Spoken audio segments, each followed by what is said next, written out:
Good morning, everyone. This is Julie McDonald with Microcom Technologies, and I'd like to thank all of you for attending today's webinar with Linksys. Today's host is Chester Lee, and he is the Director of Channel Sales, and he'll be presenting today. If anyone has any questions, please submit them in the question box so that Chester can answer them at the end of today's presentation. Chester, thank you so much for being with Microcom today. We greatly appreciate it. Looking forward to what you have to share with us. So please go ahead and take it on over. Well, Julie, thank you very much. I'm really excited to be making this presentation today. I appreciate, Microcom recently, our partnership is very important to us and glad to be here to do so here. So as we talk to the group here, good morning, good afternoon, depending where you guys all may be today. I want to thank you guys for taking the time in your busy schedule to talk to us and listen through all this and then have questions afterwards. I know that you guys are all pushing for month-end sales, so I won't take too much of you guys' time. So my name is Chester Lee. So I'm the Director of Channel Sales for Linksys. So what my team covers over is all of our commercial partners. So that is either an NSP, VAR, and all of our regional VARs as well. So I'm not sure what you guys may or may not know on there, but Linksys is a brand new partner to the Microcom family on there.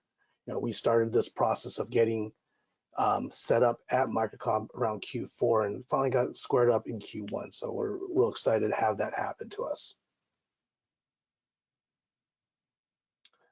So for today's agenda, I'm going to go over a few different things, kind of give you an update on Linksys, what kind of things have changed on there. We're going to focus our product discussion today on our unmanaged switches only today. We're going to talk about some of the key advantages of our solution. And then after that, we'll talk about some of the target markets where these products fit.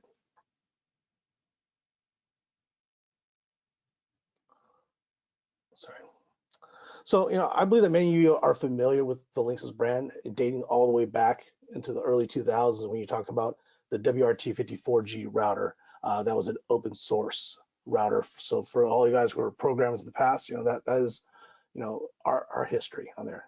For those of you who are not familiar with the brand of Linksys, we focus on a couple core competencies, but the main core is on the network edge. So for the consumer side, you'll notice that we'll focus on routers and our whole home Wi-Fi solutions.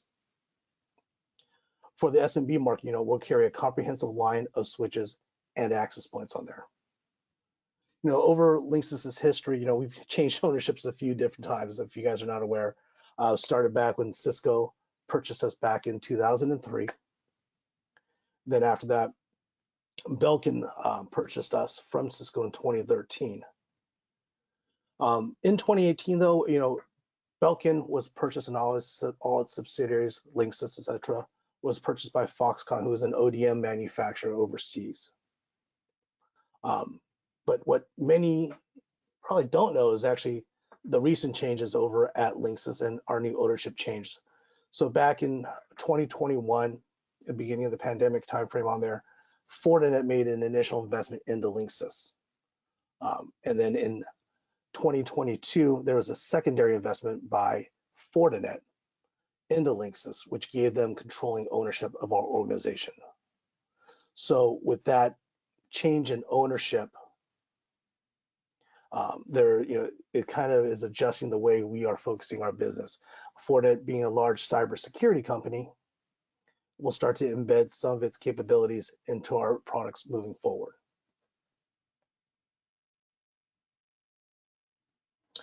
So there's a quick ownership history of our company on there. But obviously, we've been around for quite some time, and we've been for 35 years, and we are focusing on the networking side. So with that, a slight change into what our mission statement is. We're still focused on connectivity for networking, but also the new thing that we want to focus on is the security with all these connections. As the internet is integral in everyone's life, it's puts us out in harm's way. So with that Fortinet relationship, we're going to focus on adding just not only the connectivity, but the security in everything that we do.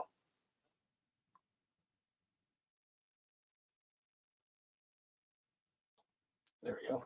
Sorry, I have a little issue sliding over the slides there. So on our business product lines, we were focusing on 3 separate categories here. We have our business Wi-Fi solutions that we have, which is the entry-level AC 1300 series, being a ceiling, outdoor, and wall mount, and then our enterprise class AX access point. We have our unmanaged series, simple 5, 8, 16, 24 ports with PoE variations, and then our managed layer 3 and layer 2 switches with a web GUI interface. But for today, we're going to go ahead and just really focus on the unmanaged side right now. That's where our discussions will be as we move forward on there. But as we expand the Linksys provided Microcom, we'll hopefully have additional trainings, Julie, so you can sign us up once we get that squared away. We'll hopefully get the managed switches set up over the next couple of weeks, and we can do another training, hopefully maybe in May or early June.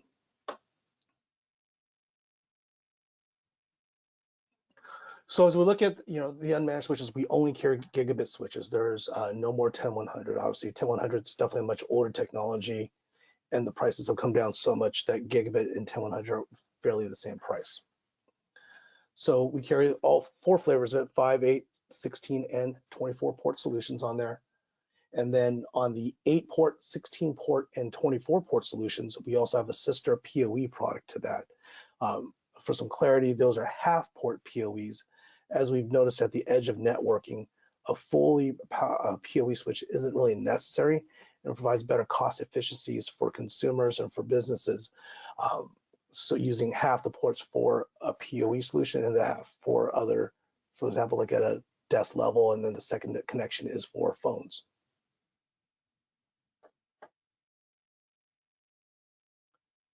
So let's talk about some of the key feature sets that our unmanaged switch has on there. So I'm going to highlight 4 in particular. So first off on it is the energy efficient Ethernet. So we'll talk about AAA, what makes it energy efficient? A few different things on there. So obviously ports are disabled when they're not in use. Ports that have not been pinged will go to sleep and are instantly awakened once that communication starts. And then obviously there's no connection to that one there. They deactivate the port lights on the switch. The second piece to that also is a smart power, which can identify and adjust based on the power needed on the distance of the cable used between the switch and the endpoint device. So it will adjust its power up and down depending on the length of that device. So, but what's important to you guys and what you guys see on there is, what are your savings? Assuming that you're using all the ports, be it 5, 8, 16, 24 port, etc., you could probably expect to see energy savings of about 20% on that switch because of these feature sets in there. Now, if you're using less ports, or it's more idleness in between, you could definitely save more money in that regards on there. But assuming you're using on a normal daily usage, all ports being consumed, you'll see about a 20% annual savings on that. Also, as we talked about the sister switches on there, we do have, but the 8 port, which is 4 ports PoE, has a 50 watt budget. The 16 port switch, which has 8 ports available for PoE, is 80 watts. And same thing on the 24, 12 ports available for PoE at 120 watts. The other benefit that you have when you're buying Linksys business products is actually have access to our B2B tech support, which has CCNA certified technicians available Monday through Friday from 5 a.m. to 11 p.m. Now, if you're calling outside of those hours, we do have support available as well. But unfortunately, that goes over to our outsource support. But from 5 a.m. to 11 p.m. Pacific Standard Time, we do have available support in the US on there. And then last but not least, talking about a couple management features that we have in our switches on there. I want to talk about QoS. I think you guys are probably familiar with the QoS on there. But just in case, what it is that, it provides consistent, predictable data delivery by, looking at the packets that have some possible timing requirements versus those that don't have it. When I'm talking about like timing requirements, I'm thinking of data packets that are based for voice or for video. So then that way you can have those have priority in that type of data has priority of voice and video, hence you won't get the lag in video or lag in sound.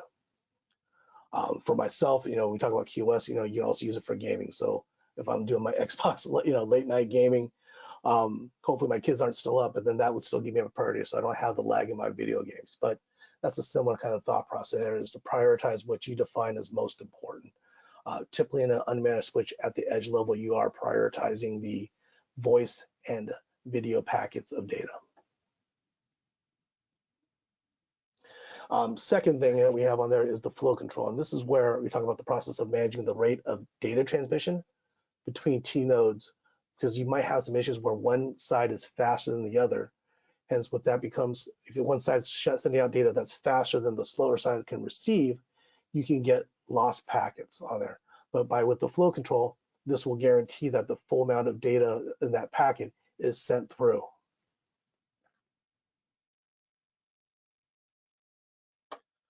So let's take a look at some of the use cases of where, unmanaged, it's not a core switch, right? It's not at the rack, but connectivity and communication is part of the fabric of our daily lives. So a switch is probably there very quite commonly used. So we talk about office connectivity, simple assumptions, desk level connectivity for desktop computers, printers, but also we talk about meeting rooms where you're using connectivity to support displays, phone systems, microphones or sound systems. And then Wi-Fi connectivity. So you're adding access points to these switches. And now that access point itself yields a whole new world of connectivity that you've got to make sure that you have. Think of things like IoT devices in the office, like badge scanners and door locks. So that all becomes an integral piece on there. A second boom, especially in the unmanaged world, is the digital signage world. With the pandemic, the need for more visible self-communication at a store, restaurant, etc., became more important. So you kind of look at, when you're going at a Kohl's or whatever retail store, you have digital signage pointing you out to directions of, clothing versus home goods, etc. In addition with that, kiosks are quite used, and those have become much more prevalent, displaying store information, having store information, maps, also providing additional advertising for the store. Another thing for digital signage would be with quick service restaurants. You think of like a McDonald's where they're showing display menus, or going back to that kiosk topic, well, they have the self-service kiosks as well. A third topic, and one of my favorite topics, is point of sale. Unmanaged switches are commonly used in this market for a couple reasons on there. With this, the data transmission that is only used for supporting the actual transaction. There's typically no other data going through it, through that switch, except for what's supporting that transaction process. Hence, with that, the QoS is a big factor in that support. The other thing is that all the encryption actually is done at the credit card terminal. So you're not seeing, excuse me, it's done at the credit card terminal. So hence, the switch itself doesn't need to be a managed switch to send through the data packets, because it is encrypted. So as the encryption comes in from the terminal back to the server and back towards it, there is not that need for the layer 2 to layer 3 type of switch. And the last topic we'll talk about, is physical security. This is the one most common uses of managed switches. But it's important to note that you need to validate the type of cameras that you're using to understand the watts needed to support the camera versus what the switch can provide. Depending on the camera, so you take a look at like a static non-motion camera, it may only take 10, 11 watts, while you're working with maybe non-static cameras that are maybe pan, tilt, and zoom, or cameras that have IR lights built into the camera, obviously will consume much more power. Now, the beauty of our unmanaged switches with PoE is that they are PoE plus, but obviously you're still confined to the watt budget. So depending on what you're using on it, it's important to make sure you measure out and calculate how many cameras it can support.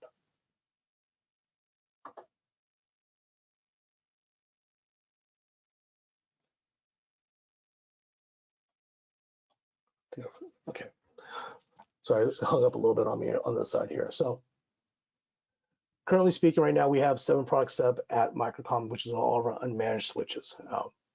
But like I said, I'm really excited. We're looking to expand it, but now with Linksys' partnership with Microcom, what does that mean for your organizations that you do business with Microcom? Obviously, we believe in Microcom as a tier 1 partner on there. So, the thing that we have is we felt a lot of inventory issues over the last couple of years. Linksys is prepared now, and we've been prepared for about the last 6 months with inventory. Our inventory is very, very strong right now, and we probably don't see any declines on it as we have shipments set up for the rest of this year into early next year. But if there are anything of constraints, given Microcom status with our organization on it, they'll get tier 1 allocation on our business products. So if Microcom doesn't have it in stock, there's probably a good chance that Linksys as an organization doesn't have stock. Obviously, Microcom will have very competitive pricing for our solutions on there, but also because of where you're buying it from on there, that will give you the allocation into our business class tech support line.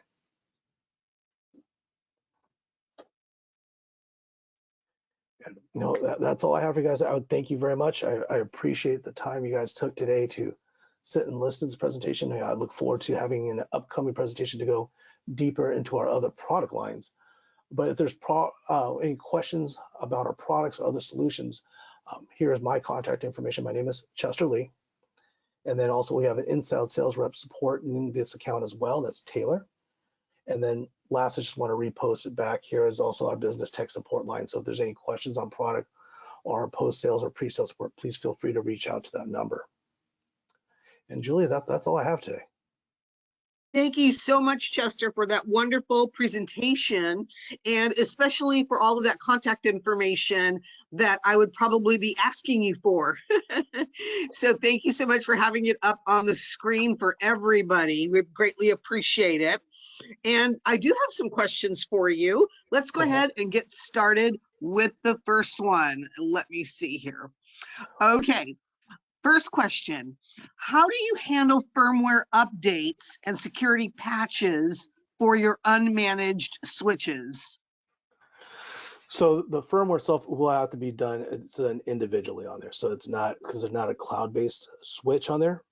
Any security patches that may be needed would have to be checked on for an update for firmware. So I believe once you register the product, those communications are sent to you directly. Excellent. Thank you, Chester. Next question here. What is the maximum number of devices that can be connected to your unmanaged switches, and what is the maximum data transfer speed they support? Ooh. So obviously the data transfer rate is up to a gigabit in speed. So depending on the port size of switch, it has its limitations. So it's anywhere from 5 to 24 ports that you'll have on there. So it depends on which switch you end up buying on there, but all of our switches are gigabit speed. Excellent, thank you. Next question here. What is your warranty policy for your unmanaged switches, and what kind of technical support do you offer to customers? Like, where can we find, and you did mention it a little bit, but where can we go find the technical support if anyone has any with any of their devices? So obviously we have our business tech support line, like I think it's still showing on the screen there. Obviously we have our support pages on our website. So those are a couple options we have. We also have chat available as well. So that would be the 3 resources. And I apologize, I think I missed part of that question. So you talked about the support. No problem. The other part was about your warranty policy. Sorry about that. Yeah, it's a 5-year warranty on our business products. We do have unmanaged switches that are not business class. So if you're looking at our LGS 1 series, that would be our business class products. Excellent. Thank you, Chester. Couple more questions here. Do your unmanaged switches support any advanced features such as VLANs or quality of service settings? Just the QoS. We don't have VLAN capability on our unmanaged switches. And then the other one that I noted was flow control was the other advanced feature. Excellent, thank you. Do the unmanaged switches still have remote access and controllability? These do not have a GUI interface associated with that. Actually, I take that back. They do have a GUI interface supporting the QoS on there, but not remote management. No, unfortunately not. It's just an edge device. Thank you, Chester. Can you maybe direct us or tell us if we go to your website, where can we find or what's the best way to click on somewhere where someone can find customer service and tech support or anything of that nature? All of your support. You said also there's a chat page, all of that. Can we go to what website? Give me 1 second to pull that up really quick here. Okay. So we'll go to the webinar here. Hopefully it doesn't shut me off the webinar if I go off this here. You guys can all see the No, pages. you won't be shut off. So for us, we have a simple support page. So for here, you can contact support. So you got phone calls and live chat right here for all the support. If you're also looking for some additional printed materials to look at as well, it's all right here on support. So it's easily found right here at the top of the support function there. Excellent. So anyone can go there, find whatever they're looking for, maybe even contact Microcom. We could do the same, all that sort of thing. I just want to make sure everyone can find it. Yeah, it was hidden when we last year, but we updated the website about a year ago, so it's clearly listed right at the very top. So there's no way to miss it. You don't have to scroll all the way to the bottom to find it. Excellent. Thank you. Because tech support is so important. Everyone always asks about it. And so I hope it's not redundant because, like I said, we always ask about it. So thank you so much. And we want to thank make sure you. that we're helping our customers on there. So it's definitely an important topic to always go over to make sure that they feel and that they're completely supported. Yeah. And we also have a tech support that helps our sales staff, and they always ask about it, and they're very interested in that topic. So, and they always join our webinars, so I know they're on. Excellent. Thank you so much, Chester, for answering all of those questions for us today. And thank you to everyone attending today's webinar. And if it turns out that anyone has any further questions, of course, please feel free to contact your sales rep or email us at sales@microcomtech.com. And if you wish to view any of these products mentioned or shown here today, we may have them at our website at www.microcom.us. And please remember, this website presentation, or this webinar presentation has been recorded and will be uploaded to our Microcom YouTube channel so we can all view it again. Thank you, Chester. Looking forward to having another Linksys webinar in the future. We will keep in touch so that we can plan that. And everyone have a fantastic day. Thank you very much. I appreciate all the time. Thank you. Have a great day. Thank you. Bye-bye now. Take care. Bye-bye.